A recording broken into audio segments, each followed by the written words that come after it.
आप देख रहे हैं पब्लिक टाइम्स और मैं हूं सुमंत कुमार। चलिए जानते हैं गोपालगंज की खास खबर। गोपालगंज को सीधे उत्तर प्रदेश से जोड़ने वाली हथुआ भटनी नई रेल लाइन परियोजना के ठप पड़े काम को लेकर सांसद डॉक्टर आलोक कुमार सुमन ने लोकसभा में जोरदार मांग रखी।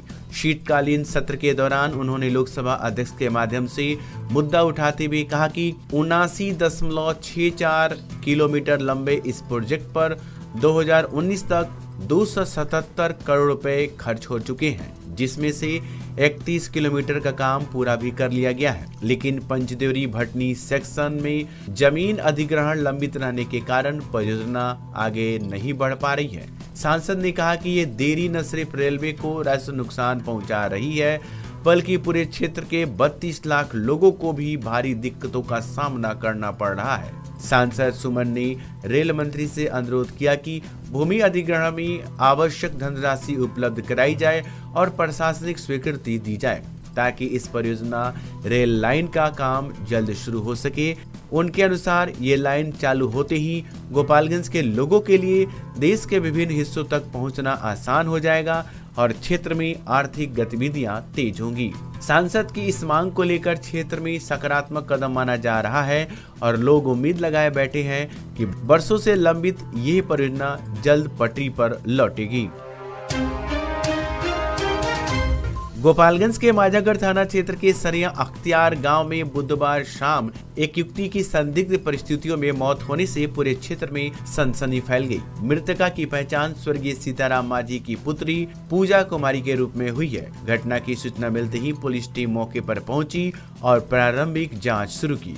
युवती की मौत कैसे हुई, इसे लेकर गाँव में तरह तरह की चर्चाएं हैं। कुछ लोग इसे खुद द्वारा उठाए कदम बता रहे हैं, तो कई इसे संदिग्ध परिस्थितियों वाली मौत मान रही हैं। पुलिस ने स्पष्ट कहा कि मामले की जांच हत्या तथा अन्य सभी संभावित बिंदुओं पर की जा रही है। पूजा कुमारी के परिवार में वृद्ध मां और एक मंदबुद्धि छोटा भाई है। पिता का पहले ही देहांत हो चुका है। ऐसे में परिवार बेहद सदमे में है। पुलिस सूत्रों के अनुसार पोस्टमार्टम के दौरान परिवार का कोई सदस्य उपस्थित नहीं था। रिश्तेदारों और स्थानीय चौकीदारों की मदद से प्रक्रिया पूरी कराई गई। बाद में शव को परिवार के हवाले कर दिया गया।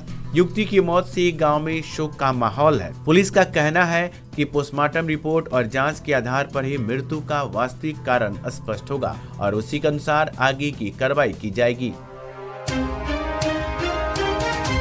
गोपालगंज शहर में फुटपाथ और मुख्य सड़कों पर बढ़ते अतिक्रमण के खिलाफ जिला प्रशासन ने सख्ती दिखाते हुए गुरुवार को बड़े पैमाने पर कार्रवाई की। नगर परिषद के कार्यपालक पदाधिकारी अजय कुमार के नेतृत्व में टीम ने कचहरी रोड पर अभियान चलाया और दोनों ओर किए गए अतिक्रमण को हटाते हुए करीब 60 दुकानों को हटा दिया। कई फुटपाथी दुकानों के सामान को भी जब्त किए गए। नगर परिषद के कार्यपालक पदाधिकारी ने बताया कि डीएम पवन कुमार सिन्हा के निर्देश पर पूरे शहर में अतिक्रमण हटाने की विशेष कार्रवाई शुरू कर दी गई है। उन्होंने कहा कि फुटपाथ और मुख्य मार्ग जनता की सुविधा के लिए है, लेकिन लगातार बढ़ते अवैध कब्जे के कारण आवागमन बाधित हो रहा था। अजय कुमार ने स्पष्ट किया कि दुकानदारों को पहले भी चेतावनी दी गई है, इसके बावजूद अतिक्रमण हटाने की कार्रवाई करनी पड़ी। उन्होंने कहा कि यह अभियान रोजाना शहर के विभिन्न मुख्य मार्गों पर जारी रहेगा और 15 दिसंबर तक लगातार कार्रवाई की जाएगी।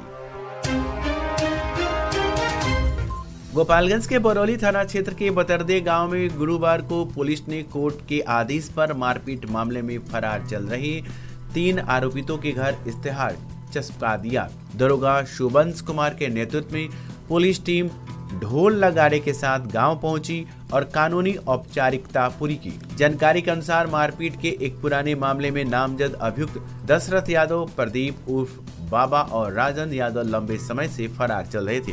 बार बार नोटिस भेजे जाने के बाद भी जब ये समर्पण के लिए आगे नहीं आए तो कोर्ट ने इश्तेहार जारी किया। पुलिस टीम ने आरोपितों के घर और आसपास के क्षेत्रों में इश्तेहार चिपका करते हुए फरार आरोपितों को जल्द कोर्ट में आत्मसमर्पण करने की चेतावनी दी। साथ ही उनके परिजनों से भी आग्रह किया कि वे उनके समर्पण के लिए प्रेरित करें। पुलिस ने कहा कि यदि आरोपी जल्द सामने नहीं आते हैं तो आगे की कठोर कानूनी कार्रवाई की जाएगी। कुचायकोट थाना क्षेत्र के बलर्थी चेक पोस्ट पर गुरुवार को उत्पाद विभाग की टीम ने बड़ी सफलता हासिल की। गुप्त सूचना के आधार पर की गई इस कार्रवाई में 17 बोतल अवैध शराब बरामद की गई, जिसे आलू के बोरे में छुपाकर ट्रक से ले जाया जा रहा था। तलाशी के दौरान टीम ने एक संदिग्ध ट्रक को रोककर जब बोरों की तलाशी की तो अंदर बड़ी मात्रा में शराब की खेप मिली।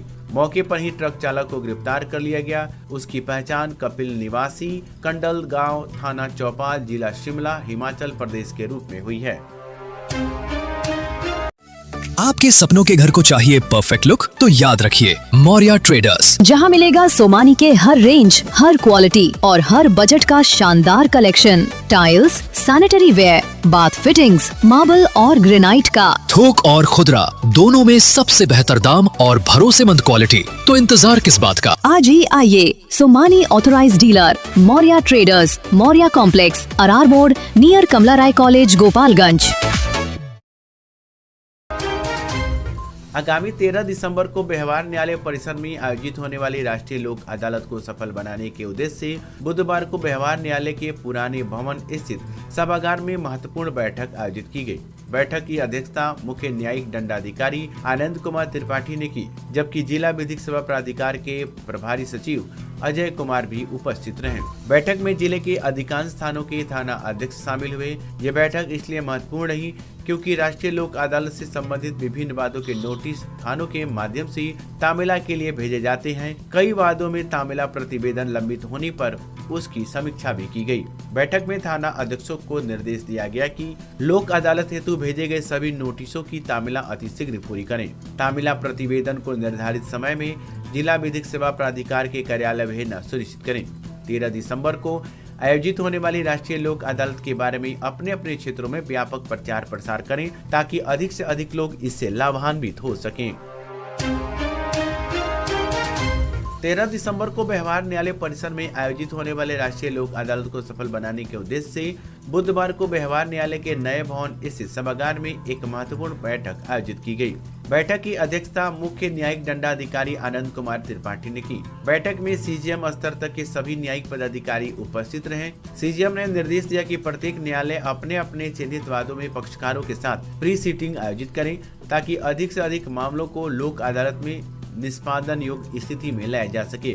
न्यायिक पदाधिकारियों से लंबित वादों की सूची तैयार करने और सौहार्दपूर्ण निपटारा सुनिश्चित करने को कहा। बैठक में एसीजे में अजय कुमार, गोपाल प्रसाद गुप्ता, पल्लवी मौर्य, विजय कुमार, देवेंद्र प्रसाद सहित सभी न्यायिक पदाधिकारी उपस्थित थे। सभी ने अधिकाधिक मामलों को लोक अदालत में निस्तारित करने का आश्वासन दिया।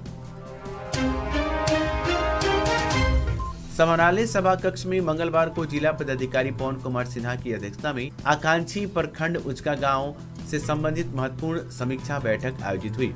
बैठक में प्रखंड के शिक्षा, स्वास्थ्य, पोषण, कृषि, पेयजल, शौचालय, सामाजिक सुरक्षा और आधारभूत संरचना से जुड़े सभी योजनाओं की विस्तृत समीक्षा की गई।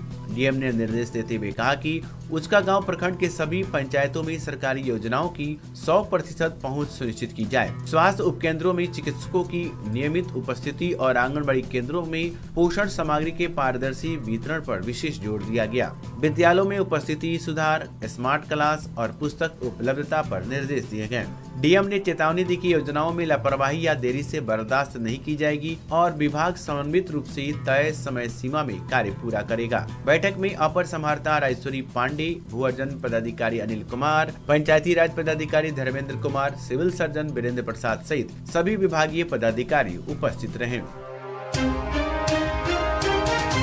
समाहरणालय परिसर स्थित जिला पदाधिकारी कार्यालय में बुधवार को एक गरिमामय समारोह का आयोजन किया गया, जिसमें जिला पदाधिकारी पवन कुमार सिन्हा को हाल ही में प्राप्त पदोन्नति पर जिले के वरिष्ठ पदाधिकारी द्वारा बधाई और शुभकामनाएं दी गयी। कार्यक्रम के दौरान अपर समाहर्ता राजेश्वरी पांडे, अनुमंडल पदाधिकारी अनिल कुमार, वरीय उप समाहर्ता संदीप कुमार, भू-अर्जन पदाधिकारी अनिल कुमार, पंचायती राज पदाधिकारी धर्मेंद्र कुमार, वरीय उप समाहर्ता दिलीप कुमार और अजय कुमार ने डीएम सिन्हा को बुके भेंट कर सम्मान पूर्वक अभिनंदन किया। जिला पदाधिकारी कक्ष में आयोजित इस औपचारिक कार्यक्रम में पदाधिकारियों ने उनके नेतृत्व, प्रशासनिक दक्षता और जिले में बेहतर शासन व्यवस्था स्थापित करने में दिए गए योगदान की सराहना की। इस अवसर पर डीएम पवन कुमार सिन्हा ने कहा कि पदोन्नति जिम्मेदारी को और बढ़ाती है। ये उपलब्धि पूरे प्रशासन की सामूहिक मेहनत का परिणाम है। हम सभी जन कल्याण और उत्कृष्ट प्रशासनिक सेवा के लिए निरंतर समर्पित रहेंगी। समारोह सौहार्दपूर्ण माहौल में संपन्न हुआ।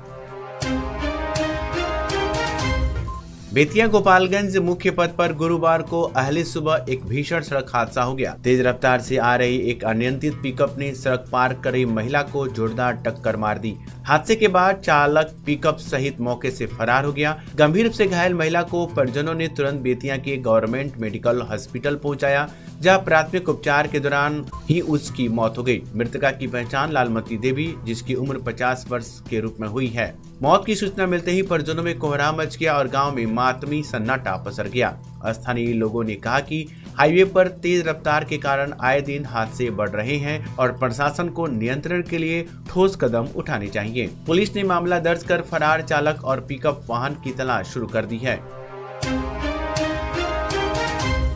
बेतिया के जगदीशपुर थाना क्षेत्र के झाखरा मुख्य मार्ग पर देर रात एक दर्दनाक सड़क हादसा हो गया।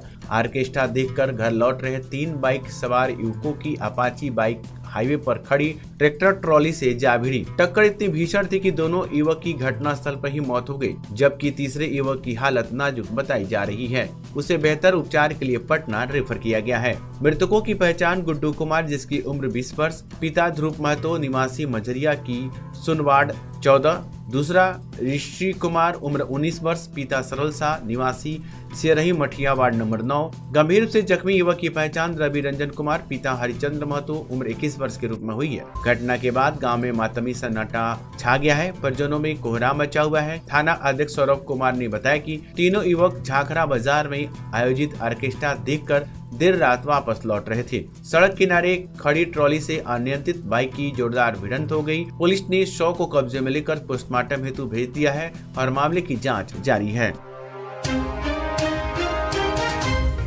तो ये थी गोपालगंज और बेतिया की खास खबर। आपका दिन शुभ हो। धन्यवाद।